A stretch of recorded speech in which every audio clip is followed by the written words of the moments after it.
Cuando ustedes quieran empezar, ¿eh? Bueno, nosotros somos otra vez el equipo 2 y ahora le vamos a le vamos a presentar nuestro tercer tema, que es circulación sistémica.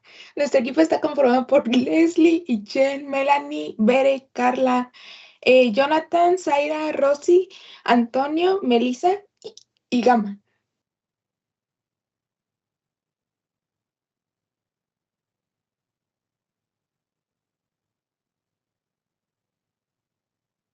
Bueno, pues voy a empezar yo hablándoles sobre lo que es la circulación sistémica o también otra forma en la que le conocemos que es la circulación mayor.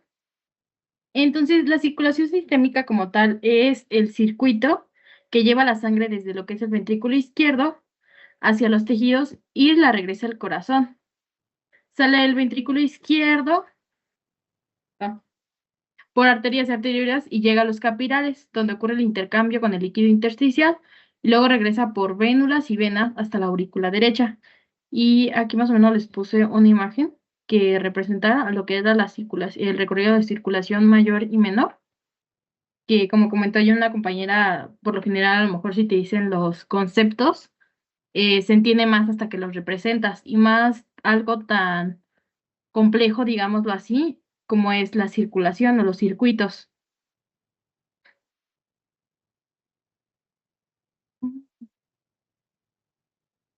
Entonces, ¿cuál es la importancia de todo este circuito? La circulación es vital, ¿por qué? Porque va a terminar abasteciendo y limpiando. Lleva el oxígeno y sustancias absorbidas del tubo digestivo a los tejidos, pues regresa el CO2 a los pulmones u otros productos del metabolismo hacia sus órganos de eliminación, como ya conocemos, por ejemplo, el riñón. Va a ayudar a regular lo que es la temperatura corporal mediante lo que es la redistribución del flujo de acuerdo a la necesidad, y el organismo va a intentar mantener el flujo capilar en todos los órganos, pero claro, va a priorizar corazón y cerebro cuando hay alguna limitación. Por ejemplo, eh, digamos, sucede algún accidente, una hemorragia, como aquí lo aclaro, entonces lo que va a priorizar es que ahí lleguen todos los nutrientes. Entonces, sin circulación efectiva no va a haber intercambio capilar suficiente, y sin intercambio capilar el tejido no puede sostener su metabolismo. Y también, si un tejido trabaja más, por ejemplo, en el ejercicio, va a necesitar más oxígeno y nutrientes. Si no llega el flujo suficiente, baja el rendimiento y esto puede llegar a haber un daño. Esto es como lo aterrizamos realmente en la clínica. ¿Cuál es su función principal? La función principal del sistema circulatorio en general es servir las necesidades de los tejidos, transportar lo que necesitan y retirar lo que producen. Para hacerlo un poquito más claro, el objetivo es mantener un flujo capilar adecuado, cuando sea posible en todos los órganos, especialmente haciendo mucho hincapié en proteger órganos críticos como corazón y cerebro. Esto se logra cambiando lo que es la bomba cardíaca y mecanismos ayudantes del avance de la sangre en el sistema, por ejemplo, retroceso elástico arterial, la bomba muscular, cambios de presión por respiración. Entonces, todo lo demás, presión, resistencia y distribución del flujo, se entiende como unos mecanismos que van a asegurar lo que es la perfusión tisular. Exactamente. Entonces, lo que está diciendo su compañera, que es entonces cuando esta circulación falla, pues lo primero que falla prácticamente no es el corazón, sino la perfusión capilar. Y al final de cuentas, ¿qué pasa si los tejidos pues no están perfundidos? Pues se mueren, ¿no? Termina matando tejidos. Y los dos, bueno, el ejemplo que les puso ella está bien, en un choque hemorrágico se pierde volumen y se prioriza siempre los órganos, pues ahora sí que como que los fundamentales, ¿no? Cerebro, corazón y yo ahí agregaría el riñón, ¿sale? Aunque el riñón, si lo pusiéramos en prioridad, pues es como el tercero, ¿no? Es el tercero más fregado porque ese, aunque tratan de cuidarlo, siempre termina lastimado. O a lo mejor en un proceso de sepsis, de una infección generalizada. Aquí a lo mejor no hay tanto como problema de volumen, sino que está mal distribuido el flujo de volumen. Entonces, esta circulación sistémica no existe pues para mover la sangre, existe para perfundir los capilares, ¿no? Entonces, hasta ahí todo bien.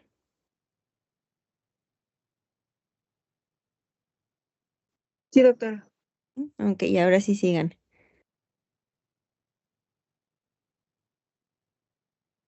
Sí, claro, doctora. Y ahora sería, ¿cuál es su relación con los tejidos?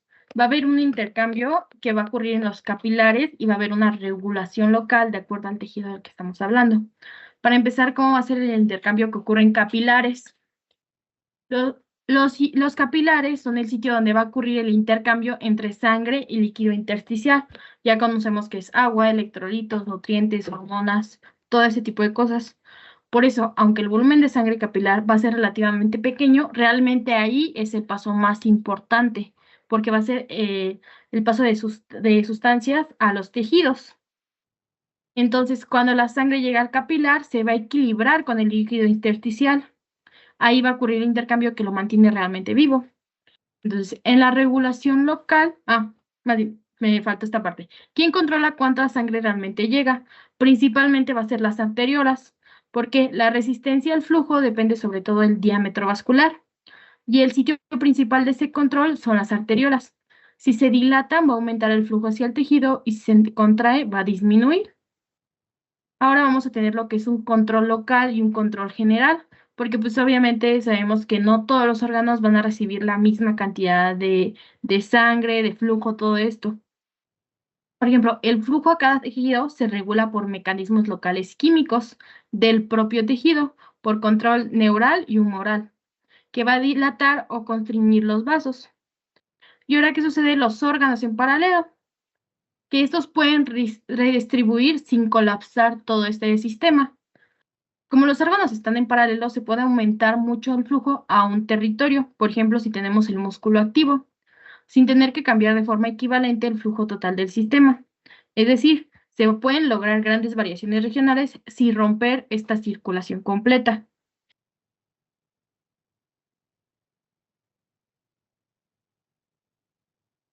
Ahora yo les hablaré acerca del concepto. La circulación sistémica, o también como ya comentó mi compañero, es la parte del aparato cardiovascular que se va a encargar del transporte de la sangre oxigenada. Esta va a transcurrir desde el ventrículo izquierdo a través de la Compañero, aorta hacia todo, espera, perdóname que te sí, interrumpa, pero no sé si los demás lo escuchan como muy hacia cortado. todos los órganos y los tejidos del cuerpo. Sí, sí, se escucha un poquito cortado. Ajá, no sé si puedas como corregir tu micrófono, porque te escuchabas como muy cortado al principio, entonces no se entendía una parte de lo que explicaste. Entonces, si lo puedes repetir y acomodar como tu micrófono para que ahora sí todos escuchemos bien.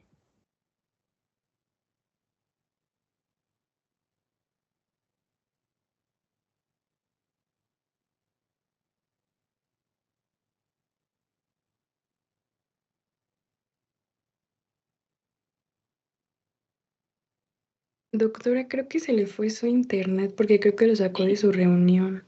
Sí, doctora, me acaba de comentar que lo sacó de la reunión. Ah, yo creo Sí. entonces por eso se escuchaba así de feo. A ver, díganle a ver si puede volverse a conectar, porque me imagino que pues ustedes llevan un orden, ¿no? Para la presentación y si no, pues nos vamos a ir trabando. Sí, Ahorita le doctora, damos, ¿sí? si me permite volver a llamarle para ver si lo dejan entrar.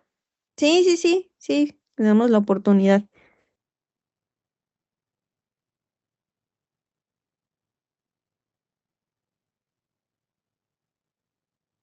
Perdón, doctora, ¿ya me escucho mejor?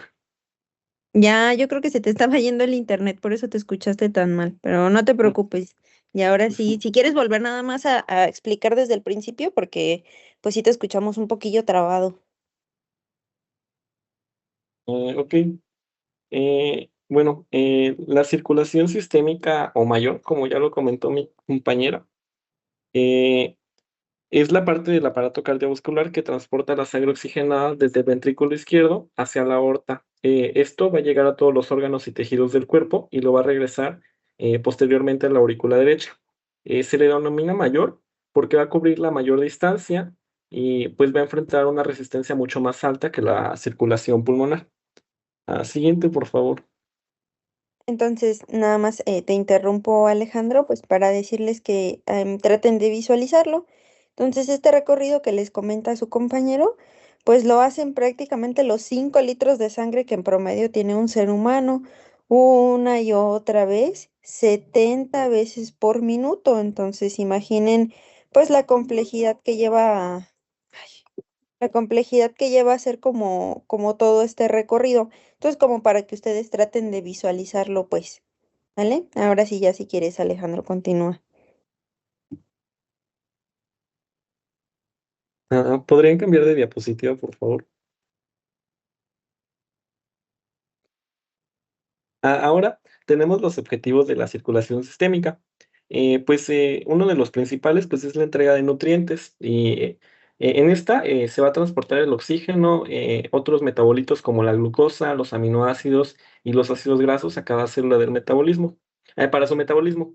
Además nos va a ayudar a la eliminación de desechos. En este caso tenemos como ejemplo el retiro de el dióxido de carbono y productos de desecho. Estos los va a dirigir hacia el pulmón, que sería el caso del dióxido de carbono, o metabolitos como, bueno, que se dirigen al riñón o hígado. También nos va a ayudar a mantener la presión y el flujo suficiente para refundir órganos vitales. En este caso, pues como lo había comentado mi compañera, principalmente el cerebro, el corazón y el riñón, y nos va a ayudar al mantenimiento de la homeostasis. En este caso, nos va a ayudar a mantener la temperatura, el pH, el volumen de líquidos y la distribución de hormonas. Estas se van a dirigir desde las glándulas endocrinas hasta sus órganos diana. Y pues el calor también se va a regular por medio de la temperatura. Ujú. Es- Entonces, prácticamente estos objetivos son exactamente lo que nosotros evaluamos cuando vemos a un paciente, ¿no? Sus signos vitales, la presión arterial, la frecuencia cardíaca, la temperatura, la saturación de oxígeno, la uresis que está presentando en el momento, el estado neurológico que pueda tener el paciente y la evaluación inclusive, pues ya lo dijo su compañero, pues algunos productos de desecho, como por ejemplo si le pudiéramos tomar una gasometría a ese paciente y evaluar cuánto de lactato tiene, ¿vale? Entonces, para que esto se vaya traduciendo pues a la clínica. Ya, muy bien, y ahora sí, Alejandro, continúa. ¿Sí pueden cambiar de diapositiva, por favor? Bueno, y tenemos algunas características generales. Pues la primera, pues es el factor de la presión y la resistencia. Una alta presión y mayor resistencia. A diferencia de la circulación pulmonar, esta va a ser de baja presión, bueno, la circulación pulmonar. Y la sistémica debe vencer la resistencia de muchos vasos sanguíneos, distribuyéndolos por todo el cuerpo. También tenemos que el ventrículo izquierdo debe de ser fuerte. Esto se debe a que tiene una alta resistencia y tiene paredes musculares mucho más gruesas para poder bombear la sangre con mayor fuerza, dependiendo de la demanda del cuerpo. Y también tenemos la función de los vasos sanguíneos. En este caso tenemos las arteriolas. Estas son las llaves de paso del cuerpo, ya que nos van a ayudar a controlar cuánta sangre entra a cada órgano mediante funciones como la vasoconstricción o la vasodilatación. También tenemos el capilar, donde se lleva a cabo el intercambio, y son vasos pequeños que permiten que el oxígeno y los nutrientes pasen a las células y que los desechos que son de las células entren a la sangre. También tenemos las venas, que van a funcionar como reservorio y tienen una gran capacidad para almacenar sangre. Además de ello, son fundamentales para el retorno venoso, ya que van a regresar la sangre al corazón. Y también tenemos la distribución dinámica del flujo. Pues es que en esto el flujo no es igual para todos siempre. Este va a variar según el órgano.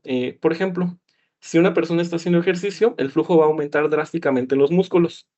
O si tenemos calor, lo va a aumentar en la piel para poder disipar este calor.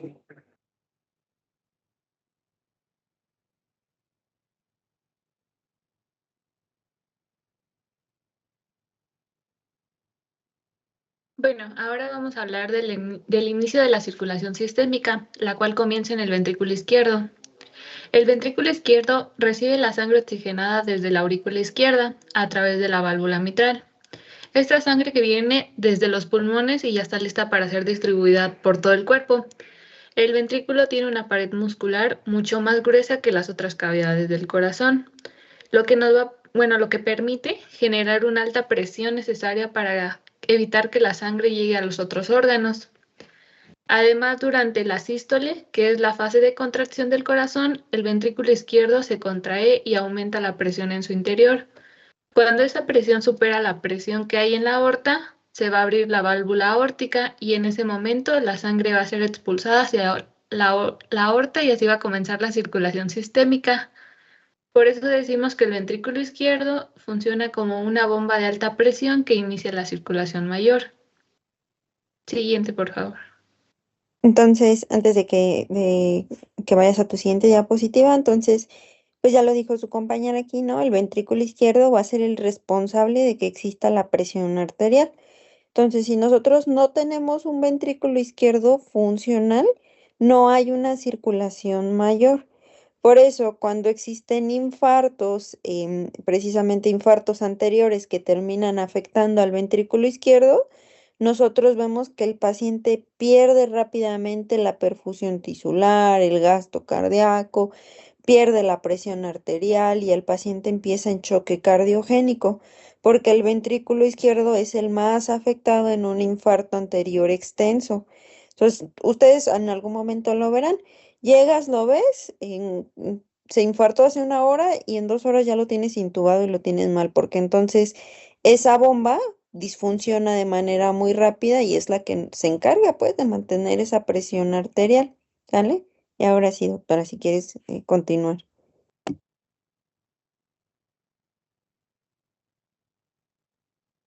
Bueno, ahora hablaremos de la aorta. La aorta es la arteria principal de la circulación sistémica.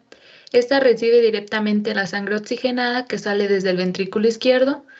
Esta arteria pues es la más grande del cuerpo y tiene paredes muy elásticas. Su elasticidad es fundamental ya que durante la sístole, cuando el corazón se contrae y expulsa la sangre a la aorta, se va a distender para que pueda recibir el volumen de sangre. Luego, ante la diástole, que es cuando el corazón se relaja, la aorta va a recuperar su forma original.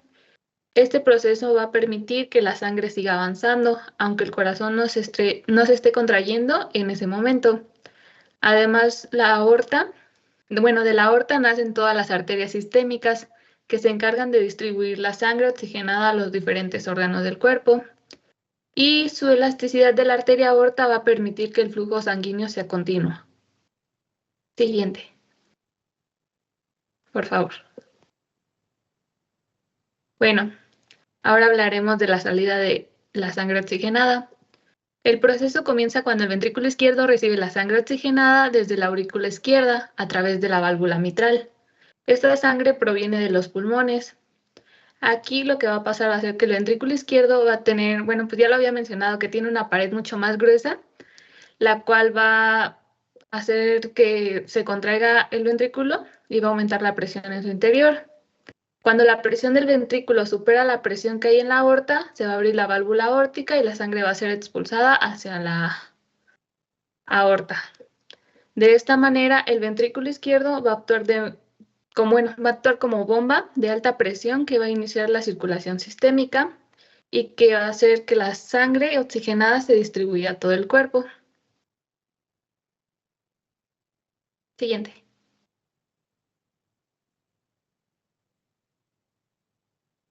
Bueno, pues la función de las arterias sistémicas va a ser principalmente llevar la sangre oxigenada desde el ventrículo izquierdo hacia todos los tejidos del cuerpo. Y van también a bajar la resistencia del flujo, lo que quiere decir que las arterias grandes, como por ejemplo la aorta, va a tener un diámetro mayor que va a hacer que la sangre fluya más fácilmente y también van a servir de reservorio elástico, que va a ser durante la sístole, cuando el corazón se contraiga, la arteria se va a distender y va a almacenar parte de la sangre. Y durante la diástole, la arteria se va a retraer y va a empujar la sangre hacia adelante. También va a transformar el flujo pulsátil en un flujo más continuo que va a evitar que la sangre le llegue de golpe a los capilares. Y pues básicamente no solo van a conducir la sangre, sino también van a regular y amortiguar el flujo sanguíneo. Siguiente, por favor.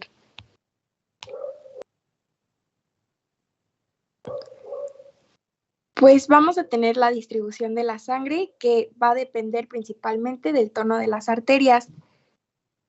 Y pues lo van a hacer mediante la vasoconstricción, que va a ser el la disminución del flujo sanguíneo y la vasodilatación, que va a ser el aumento del flujo sanguíneo. Por ejemplo, cuando alguien hace ejercicio, vamos a tener un aumento de sangre hacia el músculo y al corazón. Y cuando alguien está en reposo, va a haber un aumento, pero hacia la sangre de la sangre hacia el aparato digestivo. ¿Y a qué responden las arterias? Pues van a responder principalmente al sistema nervioso simpático, que generalmente va a ser igual a la vasoconstricción y va a mantener la presión arterial. También a sustancias locales que van a provocar una vasodilatación y a hormonas como la angiotensina 2, que va a ser una vasoconstrictora potente, y la adrenalina, que puede dilatar o contraer según el receptor. Siguiente, por favor. Bueno, aquí tenemos el esquema de distribución, que todo va a comenzar de la arteria ascendente y de ahí se va a dividir en las dos vías, que va a ser la arteria coronaria derecha y la arteria coronaria izquierda, que posteriormente también se van a subdividir. Siguiente, por favor. Relación con la presión arterial. Las arterias grandes y elásticas van a ser clave para mantener la presión arterial. Durante la sístole se van a distender y van a almacenar energía. Y durante la diástole se van a retraer y van a mantener el flujo y la presión diastólica. A eso se le va a llamar el efecto de Wien-Kessel.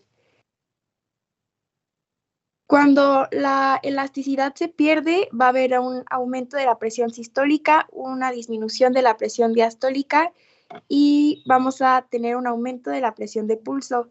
La rigidez arterial va a alterar la presión y va a poder dañar órganos. Siguiente, por favor.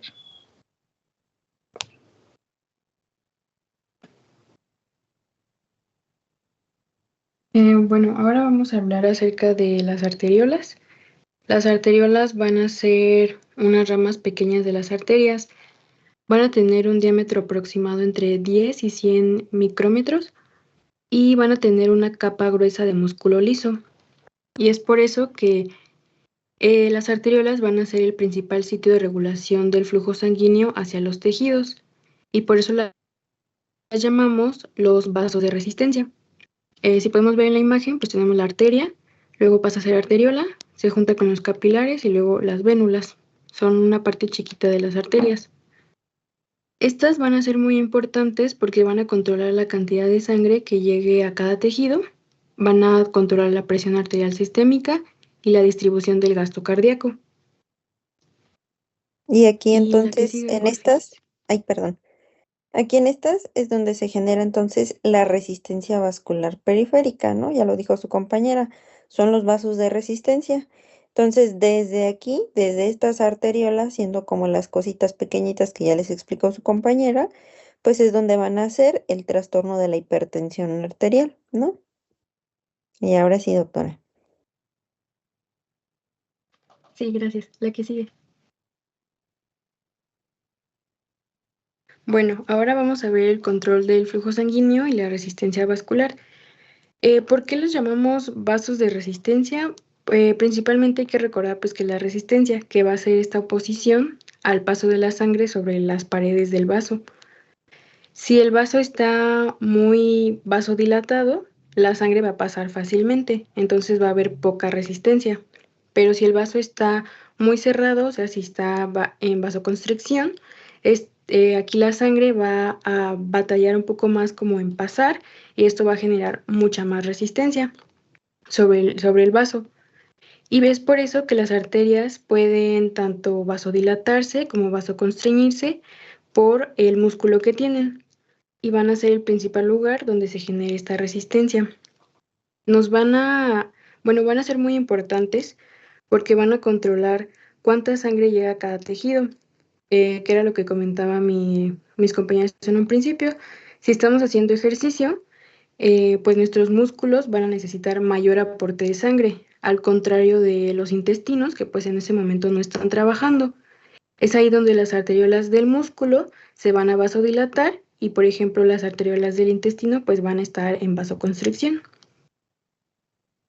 También nos van a ayudar a controlar la presión arterial. La presión arterial, recordando, pues es el gasto cardíaco por la resistencia periférica total. La resistencia periférica total va a depender de estas arteriolas. Si las arteriolas se contraen, va a aumentar la resistencia y va a aumentar la presión arterial. Pero si se vasodilatan, va a disminuir la resistencia y también va a disminuir la presión arterial. Y era lo que comentaba la doctora, como las personas en hipertensión, pues sus arteriolas van a estar como más en vasoconstricción. También nos van a ayudar a distribuir el gasto cardíaco. Como el corazón bombea cierta cantidad de sangre por minuto, esa sangre se debe repartir en los distintos tipos de órganos o tejidos, como el cerebro, el riñón, el músculo o el hígado. Y es aquí donde las arteriolas van a poder decidir, dependiendo la función del órgano, en ese momento a quién le van a dar más sangre o a quién le van a dar menos. Y bueno, ahí les puse una imagen sobre la ley de Poiseuille, creo que se dice así. No es tan importante la fórmula, bueno, creo yo, no lo sé, sino más bien lo que significa. Esta ley dice que la resistencia va a depender del radio del vaso elevado a la cuarta potencia, que pues en palabras más simples significa que un cambio muy pequeño en la variación del diámetro de nuestro vaso, o sea, de la luz de nuestro vaso, va a generar un cambio muy grande en la resistencia de este vaso. Por ejemplo, si el radio se disminuye a la mitad, o sea, si este diámetro se hace más pequeñito, en un 50%, como no es proporcional por la ley, entonces la resistencia no va a aumentar el 50%, sino va a aumentar 16 veces más, porque la arteriola es muy pequeñita y aunque sea un cambio muy pequeño, el efecto en la resistencia vascular va a ser muy grande. Y la que sigue.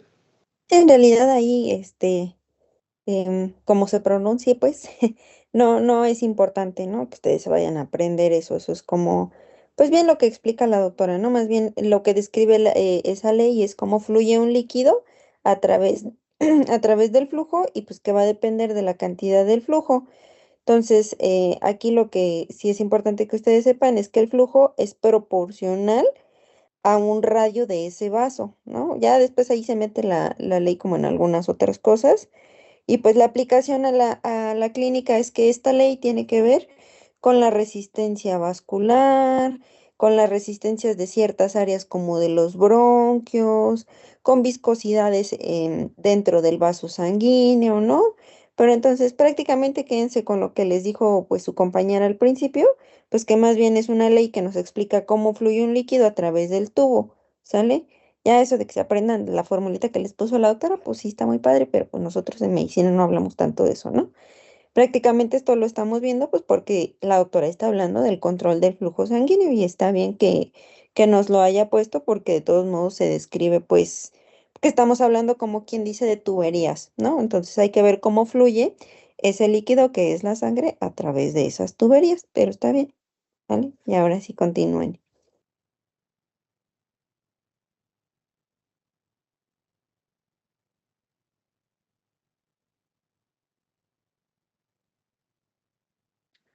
Bueno, ahora vamos a hablar sobre los capilares sistémicos. Los capilares sistémicos son los vasos sanguíneos más pequeños y numerosos del cuerpo. Están formados por una fina capa de células endoteliales que conecta las arteriolas con las vénulas. Hay diferentes tipos de capilares sistémicos y se diferencian por su estructura en la pared endotelial, que pueden ser continuos, fenestrados y sinusoidales. Los capilares continuos tienen un endotelio ininterrumpido y una lámina basal completa. Los fenestrados poseen pequeñas aberturas o poros, que se les llama fenestras, que también están en sus células endoteliales. Estas facilitan un intercambio rápido. Y los capilares sinusoidales, o también se les puede llamar discontinuos, tienen un diámetro mayor, son de forma irregular y sus paredes son grandes aberturas o una falta de lámina basal. En general, la función de un capilar sistémico es penetrar los tejidos del cuerpo, permitiendo intercambio gaseoso de nutrientes y de productos de desecho entre tejidos y sangre. Siguiente, por favor.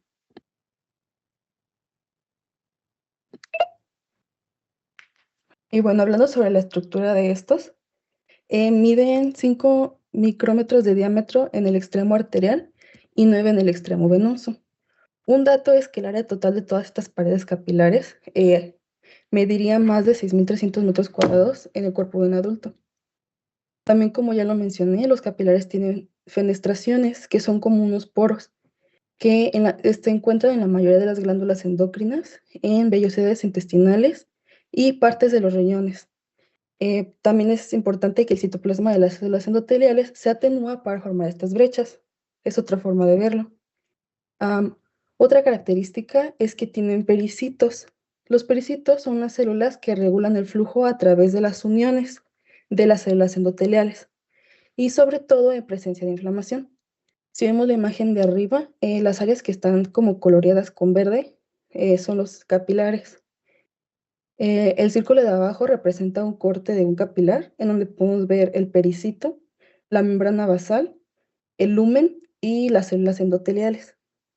Y en la imagen de la derecha estamos viendo otro capilar, pero como una visión desde afuera en donde podemos observar los pericitos.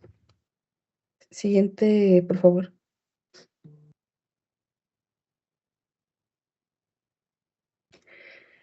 Bueno, como ya lo mencioné, una de las funciones más importantes es que se encargan del intercambio de sustancias por diferentes mecanismos. Tenemos el de difusión simple, el de filtración y reabsorción, el de transporte vesicular, que también se le conoce como pinocitosis, y el de difusión facilitada. Es importante recalcar que la permeabilidad varía según el tipo de capilar, con las características que mencioné al principio. La difusión simple es la principal vía para los gases, que son el oxígeno y el CO2, y también para solutos liposolubles.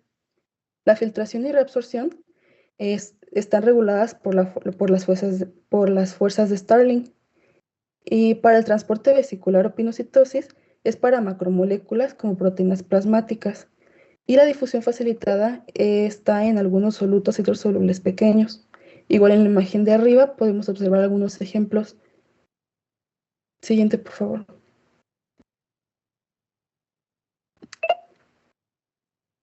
Además, pues ya dijimos que se encarga del intercambio de oxígeno y nutrientes. Es importante que el oxígeno se difunde desde la sangre arterial hacia las células por gradiente de presión parcial. Y la velocidad depende de la diferencia entre la presión capilar y la presión tisular.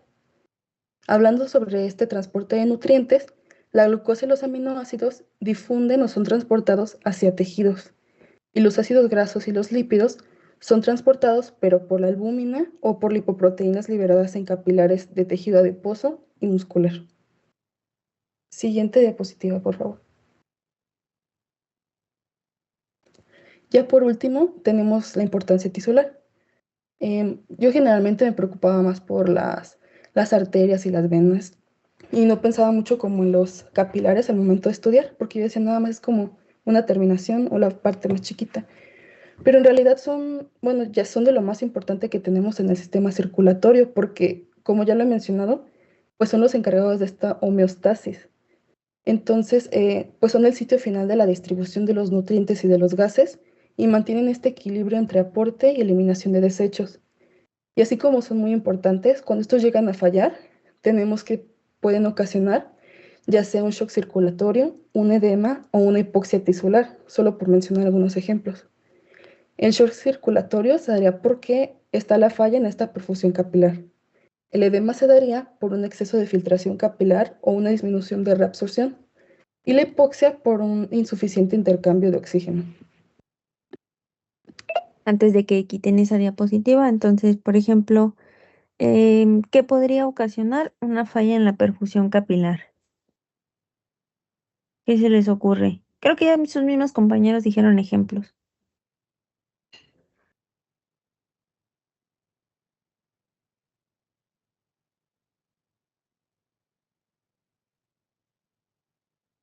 ¿Una falla en la perfusión capilar, doctor? Ajá, sí, ¿qué puede ocasionar Que Ah, exista una falla en esa perfusión, o sea, que haya pues un choque circulatorio. probablemente a lo mejor una vasculitis provocada por lo que es una acumulación de complejos antígeno-anticuerpo. No, no, no, no, no. Ahí estás hablando de enfermedades autoinmunes y no hay como tal una alteración pues en esa perfusión. O sea, ¿qué tendría que cambiar en el sistema para que desde los vasos sanguíneos más grandes a los más chicos hasta los prácticamente las arteriolas tengan una alteración en esa perfusión capilar? ¿Qué podría ocasionar que todo este sistema o toda esta circulación fallara? ¿Algún Pues, trombo? por ¿Podría ejemplo, ser la hipovolemia? La hipovolemia, o, ajá, o ajá. también un buen ejemplo sería las hemorragias graves.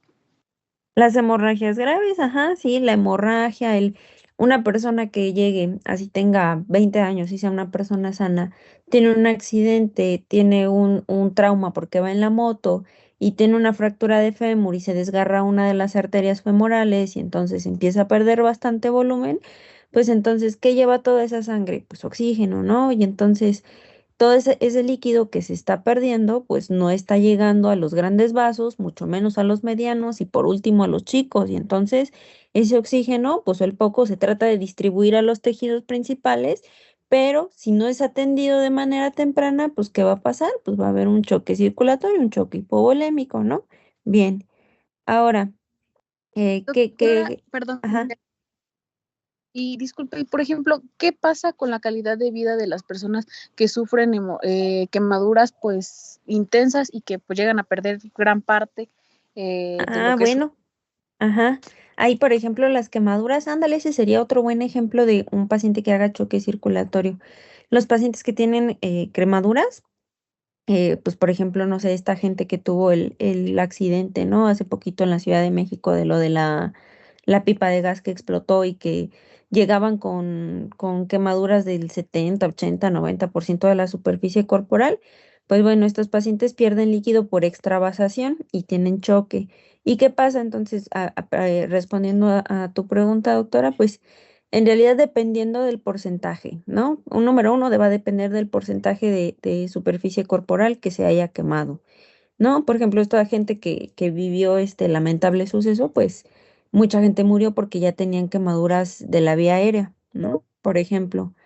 La calidad de vida, pues dependerá si el paciente llega a tener injertos también, ¿no? Y también que esta piel no se contamine, porque obviamente estos pacientes pierden la primera barrera que es la piel, ¿no? Que nos protege de infecciones. Entonces, estos pacientes a veces no terminan muriendo precisamente por la quemadura, sino terminan muriendo por complicaciones, por sepsis, por infecciones. Si llegan a sobrevivir y pasa esta etapa, pues habrá que ver si son candidatos a injertarse, a injertarle la piel de alguien más o si tiene alguna parte que sea rescatable, pues. Y después empiezan las rehabilitaciones y muchos quedan con cierta rigidez porque al final de cuentas la piel que se quema, pues a lo mejor trata pues no a lo mejor, más bien trata como de reestructurarse, de volver a acomodarse y regresar a la normalidad, pero terminan con ciertos aspectos pues como acartonados, pues, o sea, la piel se queda rígida. Y a lo mejor su calidad de vida pues no es tan buena, pero te digo, va a depender mucho de si el paciente tiene, si se logra reinjertar pues, ¿no? Pedazos de piel. Pero eso ya dependerá pues del tipo de quemadura. Pero este sí es otro ejemplo, las quemaduras graves, las quemaduras de tercer grado, pues son quemaduras donde hay una extravasación de líquidos hacia el tercer espacio y entonces no hay suficiente líquido que le esté llegando a todos estos capilares y es otro ejemplo de falla en la perfusión capilar. No sé si ahí respondí tu pregunta, doctora. Sí, doctora, gracias. Ujú. Ah, bueno. Y a ver, una causa de edema, ahora que se esté filtrando de más o disminución de la reabsorción de ese líquido. Por ejemplo, los pacientes que tienen insuficiencia renal. Ajá, a lo mejor un paciente que tiene enfermedad renal, ajá, exactamente. Esa podría ser una. ¿Qué otra?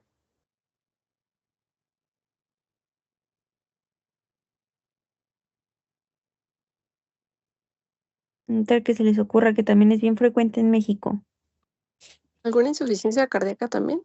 La insuficiencia cardíaca, ajá, también. Y la insuficiencia hepática, ¿no? Ay, perdón, ¿alguien iba a hablar? No, sí, justamente la cirrosis, doctora. Ajá, la cirrosis, sí, ahí te gané. Ahí la cirrosis es otro buen ejemplo.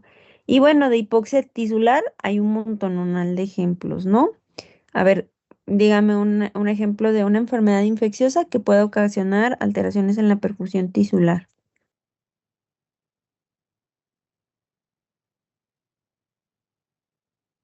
¿Cuál se les ocurre? Fuera de las que ya dijimos, ¿verdad?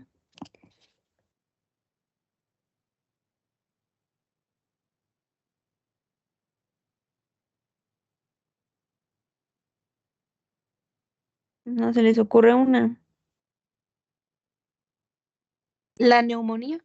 La neumonía, ajá, ese es el ejemplo clásico. ¿Alguien más iba a decir otra? El EPOC, In- doctora. El EPOC, ajá. O la ¿Podría fibrosis. ser influenza? Ajá, alguna enfermedad por influenza. ¿Alguien más iba a decir otra? Fibrosis pulmonar. Fibrosis pulmonar, el COVID. O sea, hay muchas alteraciones ahí pulmonares, ¿no? Propiamente, que pues involucran ese intercambio gaseoso que puede verse alterado. Sí, muy bien. Ahora sí, ya si quieren continuar con su clase. No, es que a mí me gusta interrumpirlos como para meterles algo de clínica y que esto quede como un poquito, pues como más entendible o más digerible. Pero ya ahora sí, si quieren continuar.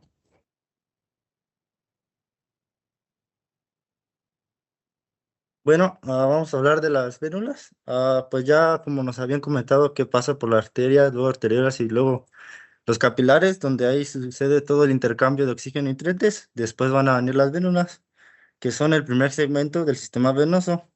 A diferencia de las arterias, estas trabajan en baja presión, ya que su pared es delgada, lo que permite adaptarse y gracias a su pared puede almacenar una cantidad de sangre mayor. Conjunto con el sistema venoso, estos forman el primer reservorio de la sangre del cuerpo, ya que este sistema es la encargada de contener la mayor parte del volumen sanguíneo. Siguiente, por favor.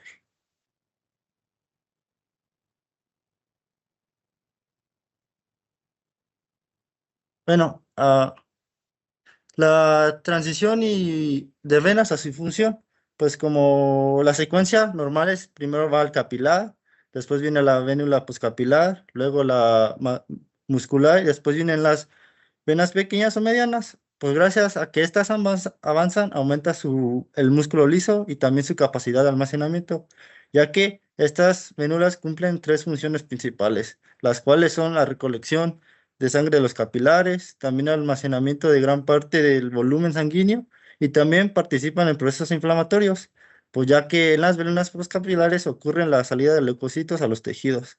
Como un gran ejemplo es cuando hay una infección o inflamación, pues en las vénulas postcapilares a través de las vénulas salen principalmente los glóbulos blancos y va a ocurrir este proceso de inflamación. Y pues su importancia ya que permite un gasto cardíaco adecuado y también una perfusión tisular muy eficaz. Siguiente. Y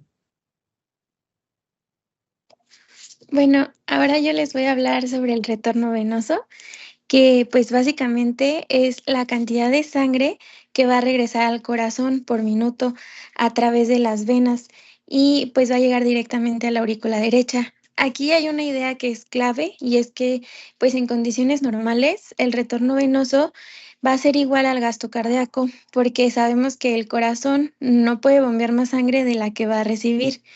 El retorno venoso va a determinar la precarga, o sea, qué tanto se llenan los ventrículos antes de contraerse.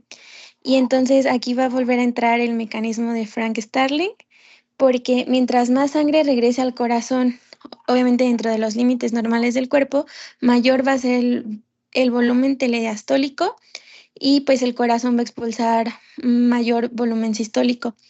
Y bueno, esto va a depender de varias cosas, que es, por ejemplo, el volumen sanguíneo total. Así como habían comentado, si hay poca sangre, como en caso de una hemorragia, el retorno venoso va a bajar. También el tono venoso, que este se va a controlar por el sistema nervioso simpático, y este se refiere al grado de contracción del músculo liso que tienen las paredes de las venas. Luego de la contracción muscular, y es que, por ejemplo, cuando caminamos o nos movemos, los músculos aprietan las venas y esto va a ayudar a empujar la sangre hacia arriba. Y pues ya como último, de la respiración y de la posición del cuerpo. Por ejemplo, si nosotros estamos mucho tiempo de pie, va a dificultar el retorno venoso desde las piernas, mientras que, por ejemplo, si estamos acostados, pues la sangre va a regresar de manera más fácil. Siguiente, por favor. Bueno, ahora con el reservorio de sangre. Esto, a diferencia de las arterias, las venas son vasos de baja presión y más capacidad. Eso significa que se pueden distender mucho y almacenar grandes volúmenes de sangre sin que aumente demasiado la presión. De hecho, entre el 60 y 70% del volumen total de la sangre del cuerpo está en el sistema venoso.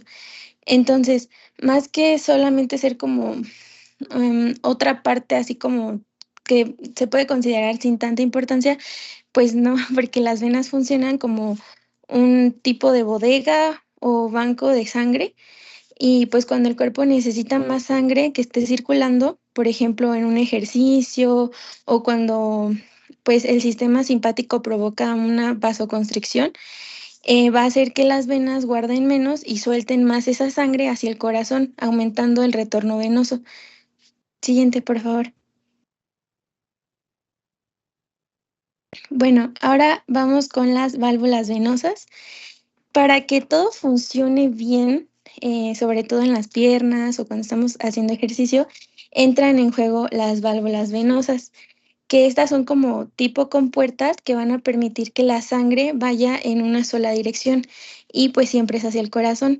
Están formadas por pliegues de endotelio, tejido conectivo, y van a predominar en las extremidades inferiores, que son las piernas, que es justo donde la sangre pues está como más complicado que llegue porque tiene que vencer la gravedad.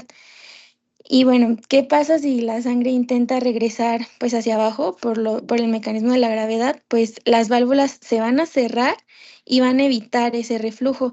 Si piensan en una vena sana, la válvula se abre cuando la sangre sube y se va a cerrar cuando quiere bajar. Cuando estas válvulas llegan a fallar o se dañan por algún motivo, como en la insuficiencia venosa, la sangre se va a estancar en las piernas, se van a dilatar las venas y es cuando aparecen como las varices o el edema que ya estaban mencionando. Entonces, aunque a veces, pues como que no le demos tanta importancia a las venas o a las válvulas venosas, son muy fundamentales para que el flujo venoso sea unidireccional y pues eficiente. Siguiente, por favor.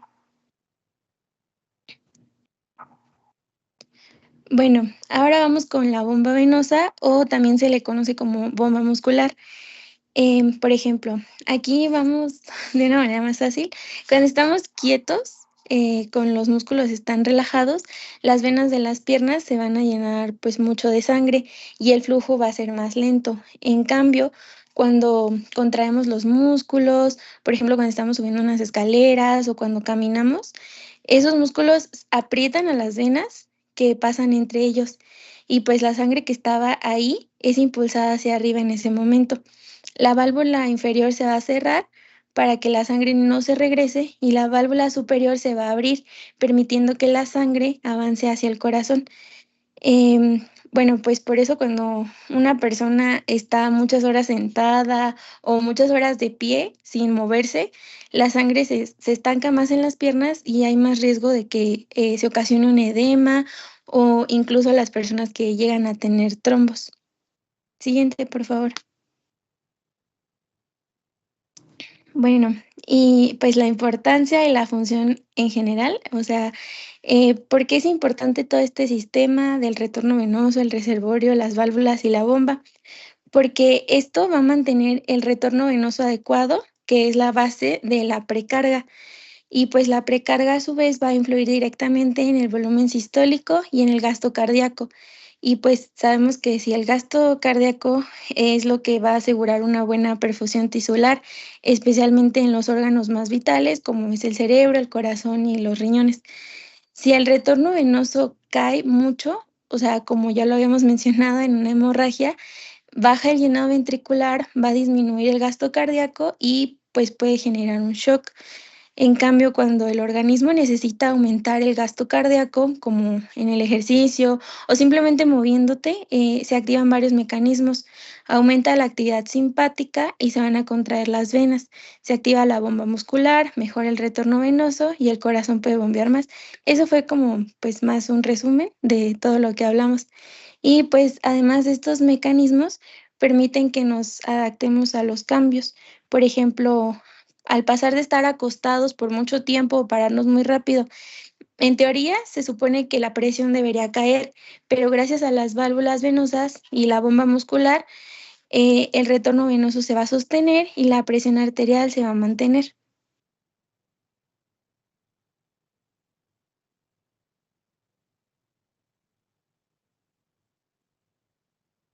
Bueno, yo les voy a hablar sobre el retorno venoso del corazón, que lo vamos a definir como el volumen de sangre que regresa por el sistema venoso y llega a la aurícula derecha por minuto. O sea, es el camino que sigue la sangre cuando ya pasó por los tejidos y entregó el oxígeno y ahora necesita regresar al corazón para continuar con la circulación. En un estado estable, el retorno venoso va a ser igual al gasto cardíaco, ya que el corazón no puede bombear más sangre de la que recibe. Para que la sangre regrese al corazón, tiene que haber un gradiente de presión, el cual va a depender de dos cosas. La fuerza impulsora, que es la presión del sistema venoso que empuja la sangre hacia el corazón, y la resistencia, que es qué tan difícil es que la sangre avance hacia el trayecto venoso. Como ya dije, toda esta sangre va a llegar a la aurícula izquierda, la cual tiene una presión que nos va a funcionar como contrapresión. Si la presión de la aurícula derecha aumenta, va a disminuir el gradiente de presión y va a disminuir el retorno venoso. Pero si la presión de la aurícula disminuye, va a aumentar el gradiente y va a aumentar el retorno venoso. Esto es importante ya que si cambia el retorno, cambia el llenado. Y si cambia el llenado del corazón, va a cambiar el gasto cardíaco. La sangre va a regresar principalmente por las venas cavas. Mientras que la vena cava superior va a traer sangre de la cabeza, cuello, los miembros superiores y la parte del tórax, tiene una dificultad que es que como pasa por el tórax está el mecanismo de respiración, el cual va a tener un cambio de presión. Y por otro lado está la vena cava inferior, la cual trae sangre del abdomen, la pelvis y todos los miembros inferiores. Como ya dijo mi compañera, que importa muchísimo la postura y la gravedad, ya que al estar de pie, la sangre tiene a acumularse en las venas de las piernas. Y por eso tenemos mecanismos que tienen que compensar mecanismo que compensan acumulación de sangre. Algo muy importante de estas venas es que son distendibles, o sea que almacenan mucho volumen con cambios pequeños de presión. Es por eso que se le conocen como reservorios de sangre. Cuando el cuerpo necesita aumentar este retorno venoso, vamos a activar el sistema simpático. O sea, va a haber una vasoconstricción y así vamos a movilizar esta sangre hacia el centro, aumentando el retorno. Tenemos tres mecanismos fisiológicos que hace el retorno venoso para todos estos cambios posturales. El primero es la bomba respiratoria, que cuando baja, esta presión favorece la entrada de sangre al tórax y a la aurícula. Esto es lo que veíamos con pacientes hipovolémicos. El segundo es la bomba muscular, que es cuando cambiamos o caminamos o contraemos los músculos de las piernas. Vamos a comprimir todas estas venas. Lo que vamos a hacer es ayudar a las válvulas de la sangre, se va a dirigir hacia arriba y no va a permitir que se devuelva. Es por eso que al estar de pie vamos a favorecer la éstasis venosa o vamos a mejorar este retorno. También por eso tenemos aquí la insuficiencia venosa, que es cuando estamos parados mucho tiempo sin movernos, creamos una insuficiencia venosa. Y como ya les comenté, también está el tono simpático, que es la vasoconstricción. Este es importante, como ya les dije, el retorno venoso es igual al llenado ventricular en la diástole, o sea, la precarga. Si el retorno venoso aumenta, va a aumentar el llenado. Si este disminuye, va a bajar el llenado. Por el mecanismo de Frank-Starling, que como ya lo vimos es llenado fisiológico, mayor estiramiento y mayor fuerza, va a aumentar el volumen sistólico. Si el retorno venoso cae, va a caer el gasto cardíaco. Y si el gasto cardíaco cae, va a caer la presión arterial y va a disminuir la perfusión a los órganos vitales.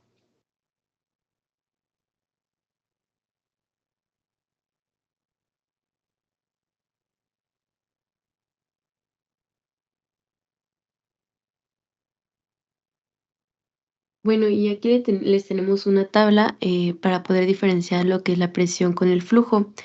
Pues como tal, la presión pues se define como la fuerza que ejerce la sangre contra la pared de los vasos sanguíneos.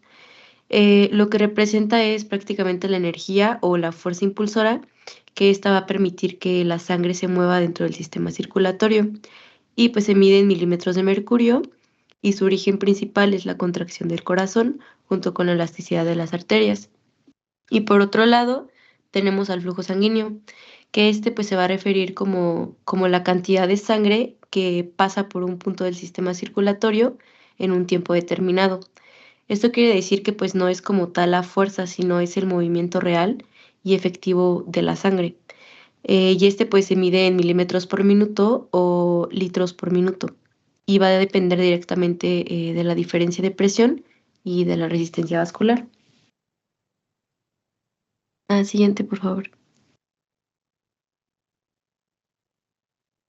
Bueno, entonces el flujo sanguíneo pues va a depender de la diferencia de presión y de la resistencia vascular. Y pues primero la diferencia de presión, que prácticamente la sangre pues siempre va a fluir hacia un sitio donde la presión es más alta y a donde no, más bien, la sangre siempre va a fluir desde un sitio donde la presión es más alta hacia otro donde la presión es pues más baja.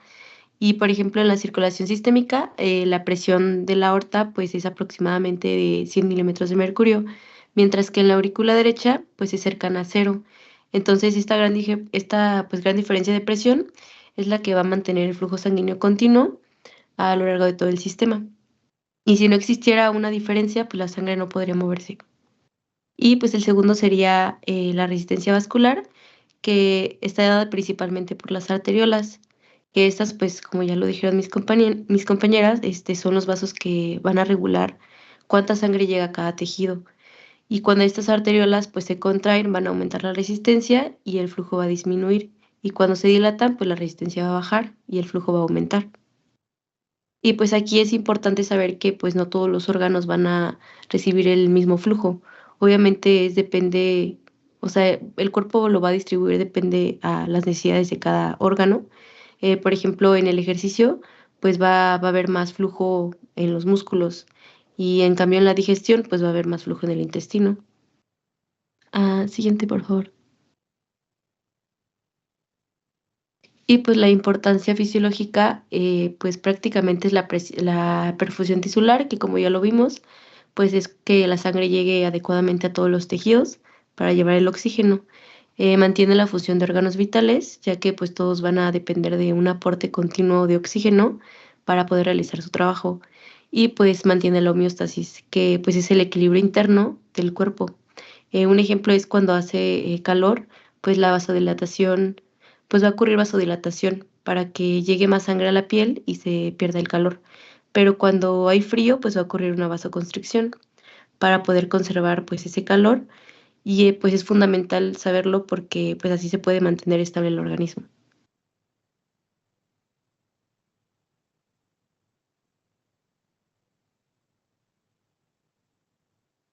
Bueno, ahora yo les voy a hablar un poquito acerca de las diferencias del flujo laminar y el flujo turbulento.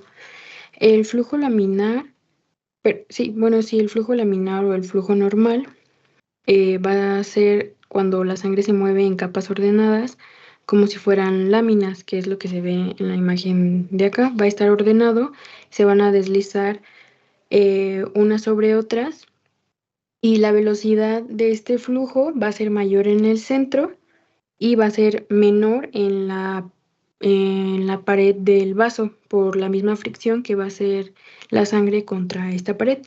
Este tipo de flujo va a ser muy eficiente y va a mantener la presión estable y pues no produce ruidos. Este es el flujo que una persona tendría normalmente sana. Mientras que el flujo turbulento va a ser una cuestión ya anormal o patológica, ya que aquí la sangre se va a mover de forma desorganizada, como si fueran remolinos, con cambios de dirección muy bruscos, y pues esto va a aumentar mucho la resistencia vascular, se va a perder la energía y el corazón va a tener que trabajar más poder, para poder tener una buena perfusión, y pues esto clínicamente se podría escuchar como un soplo. Y la que sigue.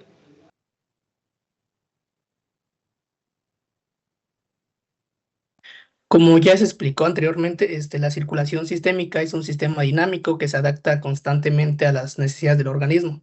Entonces, para mantener la perfusión tisular adecuada y una presión arterial estable, existen 3 niveles principales, la cual lo va a regular. Uno va a ser la regulación neuronal. La otra va a ser la regulación local o autorregulación tisular. Y la tercera es la regulación hormonal. En esta diapositiva vamos a explicar lo que es la regulación neuronal o control central. La regulación neuronal es el mecanismo más rápido del control cardiovascular y actúa en cuestión de segundos. El centro principal del control se encuentra en el tronco encefálico, especialmente en el bulbo raquídeo, donde está el centro vasomotor. Este centro recibe información constante sobre la presión arterial y la composición de la sangre, enviando respuestas a través del sistema nervioso autónomo. Los barrosectores ubicados en el seno carotídeo y en el arco aórtico detectan cambios rápidos en la presión arterial. Cuando la presión disminuye, se activa el sistema simpático, lo que va a aumentar la frecuencia cardíaca, la contractibilidad y la resistencia vascular periférica. Si la presión aumenta, predomina la actividad parasimpática, reduciendo la frecuencia cardíaca. Los quimiorreceptores localizados en los cuerpos carotídeos y aórticos responden a la hipoxia, hipercapnia y acidosis. Su activación incrementa el tono simpático, aumentando la frecuencia cardíaca y produciendo vasoconstricción para mantener la perfusión de órganos vitales. En efectos fisiológicos, efecto sobre el corazón es el aumento del tono simpático, produciendo el incremento de la frecuencia cardíaca, que es cronotropismo positivo, y el aumento de la contractividad va a ser inotropismo positivo, y mayor velocidad de conducción auriculoventricular, que va a ser dromotropismo positivo. Esto eleva el gasto cardíaco de forma inmediata. Otro efecto es el efecto sobre las arteriolas. La vasoconstricción arteriolar incrementa la resistencia vascular periférica, lo que contribuye al aumento de la presión arterial media y al mantenimiento de la perfusión sistémica. ¿Podrías cambiar de diapositiva, por favor?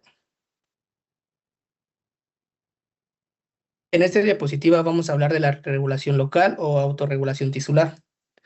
La autorregulación local es la capacidad intrínseca de los tejidos para ajustar su propio flujo sanguíneo en función de su actividad metabólica, inmediatamente del control neuronal. La regulación metabólica ocurre cuando los tejidos activos acumulan metabolitos vasodilatadores como el CO2, el hidrógeno, adenosina y lactato, además de una disminución del CO2, del oxígeno.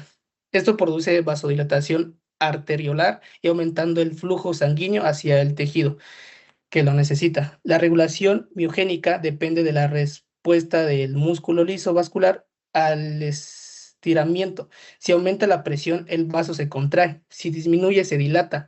Este mecanismo mantiene el flujo relativamente constante, especialmente en órganos como el cerebro y el riñón. El endotelio también regula el tono vascular mediante la liberación de sustancias como el óxido nítrico y la prostaciclina, que producen vasodilatación, y la endotelina, que genera vasoconstricción. El equilibrio entre estos factores es fundamental para la función vascular normal. ¿Podrías cambiar de diapositiva, por favor?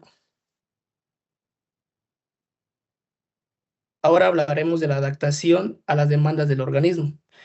Durante el ejercicio físico aumenta el gasto cardíaco, se produce vasodilatación en músculos activos, vasoconstrucción en territorios no esenciales, además de incrementarse el retorno venoso por la bomba muscular.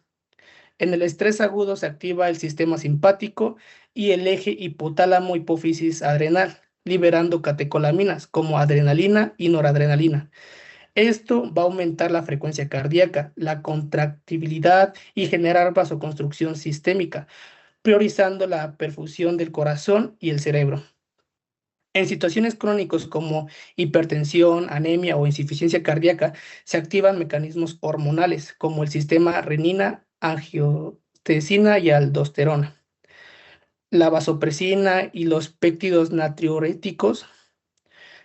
Estos sistemas ajustan el volumen intravascular, la resistencia periférica y la precarga y la poscarga. La regulación de la circulación sistémica funciona de manera integrada a nivel neuronal, local y hormonal. Este mecanismo permite mantener la perfusión tisular adecuada, la presión arterial estable y la homeostasis del organismo ante diferentes situaciones fisiológicas. Sería todo. A Y ver, bueno, doctora, entonces, esto sería todo de nuestra ajá, parte. ok. Entonces, a ver, hay dos cosas antes de dar bueno, vamos a concluir el tema y luego voy a decirles dos cosas. Entonces, bueno, pues para concluir el tema quiero que se queden pues con algo claro, ¿no? La pues la circulación sistémica no es un recorrido de sangre, pues es un sistema diseñado para que cada célula del cuerpo pues vaya sobreviviendo, ¿no? Lo que vimos hoy, ventrículo izquierdo, aorta, arterias, arteriolas, capilares, venas, pues no existe solo para mover la sangre, sino para que haya perfusión capilar. Eso lo dijimos desde un inicio. Porque al final, pues la vida o la muerte de un tejido no se decide en el corazón. Ya vimos que entonces decía una de sus compañeras, yo pensaba que no era importante hasta que ella vio para qué existen todos estos capilares, ¿no? Y al final de cuentas, ¿dónde se decide? Pues en los capilares. Entonces, por eso cuando un paciente entra en un estado de choque, o cuando hace edema, o cuando se hipotensa, cuando se hipertensa, o cuando se marea al ponerse de pie, o sea, el problema no es que sea anatómico, es algo fisiológico y entonces estamos hablando de problemas de presión, de flujo y de resistencia. Y eso es lo que ustedes pues tienen que empezar como a ir, pues ahora sí que formando y teniendo como una lógica en la medicina, ¿no? Y bueno, pues no ver números, no ver exactamente solo al órgano, no solo ver al corazón, sino verlo todo como un sistema, ¿no? Y verlo como un sistema dinámico que se adapta todo el tiempo a nuestra vida para mantener con vida nuestros tejidos. Entonces, y también esto nos hace entender cómo se interpretan los signos vitales, cómo se entiende el gasto cardíaco, cómo se entiende la presión arterial, el choque, la insuficiencia cardíaca, la hipertensión y el edema, ¿sale? Entonces es un tema pues que ya nos hace como ir como adaptando, si se fijan, como los temas previos que vimos durante las otras clases. Entonces ya esto último que comentaban sus compañeros, pues ya era como algo más repetitivo, ¿no? Que ya habíamos visto nosotros en otras clases. Ahora, eso es para terminar la clase. Hay dos cosas que quiero decirles. Una, que yo les permita que no enciendan su cámara, que yo les permita que estén exponiendo, no significa que tengan que leer. Yo entiendo que cuando exponemos todos nos ponemos nerviosos, nos ponemos como que pues, no entendemos a veces bien el tema, pero me doy cuenta pues cuando alguien de ustedes, en específicamente de este equipo, pues se la pasa leyendo todo, ¿no? O sea, ni siquiera está viendo realmente su diapositiva, sino que está leyendo prácticamente de un libro. Entonces no crean que no me doy cuenta, aunque ustedes vean que a veces no comento, les estoy prestando atención. Entonces eso es algo que quiero recalcarle a este equipo, que en varios, no todos, pues no me refiero a todos los miembros del equipo, pero sí hubo unos que prácticamente hasta se trababan para leer las frases, ¿no? Y entonces yo digo, cuando alguien lo lee y lo estudia, ni siquiera se está trabando en decir las palabras. Entonces acuérdense que esta es parte pues de su calificación, ¿no? Yo no los voy a regañar, no les voy a decir nada en el momento, pero pues sí quiero que vean que es parte de su calificación, ¿no? Y dos, hay gente que ya vi, porque hubo alguien ahí de sus compañeros, seguramente alguno más fuera de mí se dio cuenta que tenía la pantalla, la cámara prendida y pues obviamente se veía que no estaban prestando para nada atención en la clase. Entonces, pues yo no los voy a estar fastidiando tanto con estos temas, pero pues al final de cuentas en el examen se verá que tanta atención prestaron a sus compañeros y también a mis clases. Entonces, traten de aprovecharlas, ¿sale? Y no de estarse distrayendo.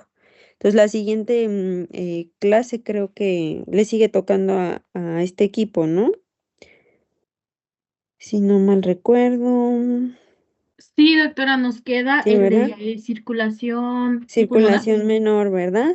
Ajá. Entonces, platiquen ustedes como equipo, digo ya, y que pues traten de estar como que, pues ahora sí que leyendo un poquito menos, ¿no?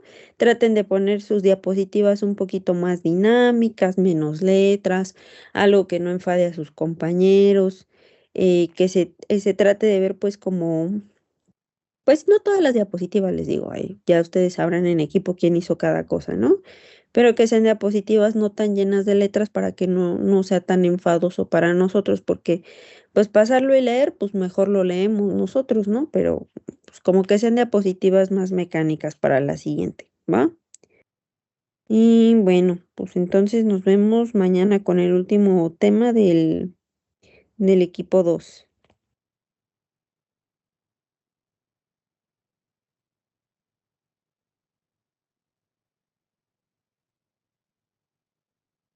Gracias, doctora. Bonito día.